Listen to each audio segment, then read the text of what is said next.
Hi, it's Matt from One Week Bath with our continuing series of short videos on bathroom design, product selection, and remodeling. Today we're going to talk about mirrors. It's another edition of Soak It Up with Matt Plaskoff, bathroom design and remodeling. What are my choices? What size should I have?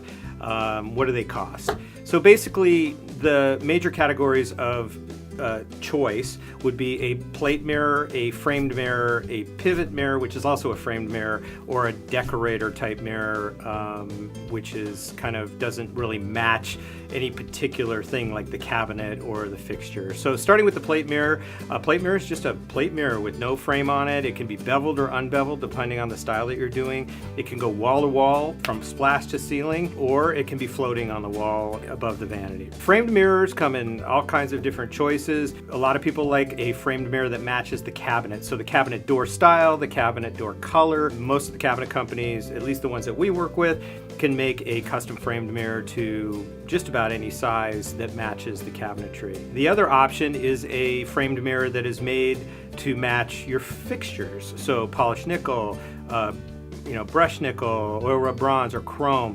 These come in varying sizes of frames. They also come beveled and non-beveled, and you can get those through us, of course. And then those come in flat, just mounted to the wall, or pivot styles oftentimes. The pivot mirror is kind of a cool mirror because people of different heights can use it. You can have a shorter person or a child that pushes the bottom and the mirror pivots out. You can see some examples of that on our website.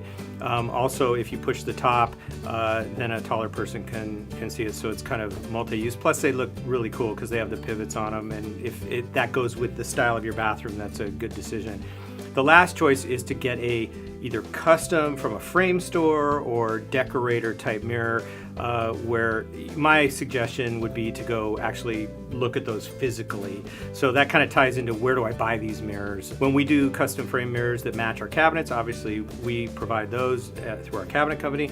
When we do framed mirrors that match the fixtures, chrome and those types of things, there's Restoration Hardware, there's Pottery Barn, there's a bunch of other companies that do that we have relationships with as well. But if you're going to do a decorator type mirror, you really need to physically see it. Some people try to buy mirrors online, and what happens is the mirror looks one way online, and then when it comes out it doesn't look exactly as you've expected, and that can be challenging. The next question is, what size do I get? So size is going to be dictated by the size of the vanity area, the height of the ceiling, and then also what your lighting is doing. So first of all, from a width perspective, the general rule is that you want your mirror to be smaller than your vanity, kicked in a little bit. And then if you have a light fixture above, your light fixture is a little bit smaller than that, so it kind of makes a triangle.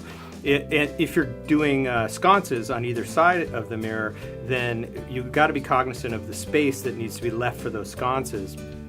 So, maybe 9 inches or so on average on the right and the left of the mirror, for example. And remember, that's going to shrink the overall size of the mirror in the middle. So you have to be cognizant of that. Sometimes people will eliminate the sconces and go with the fixture above because they want a wider mirror out of that. In terms of cost, look, they range from $100 to $1,500 to maybe more. A Venetian mirror can cost a lot more.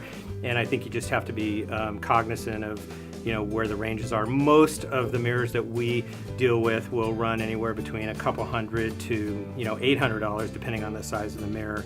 So there's some options there for you. That's it for mirrors. You can check out our other videos on YouTube. They're posted on our website.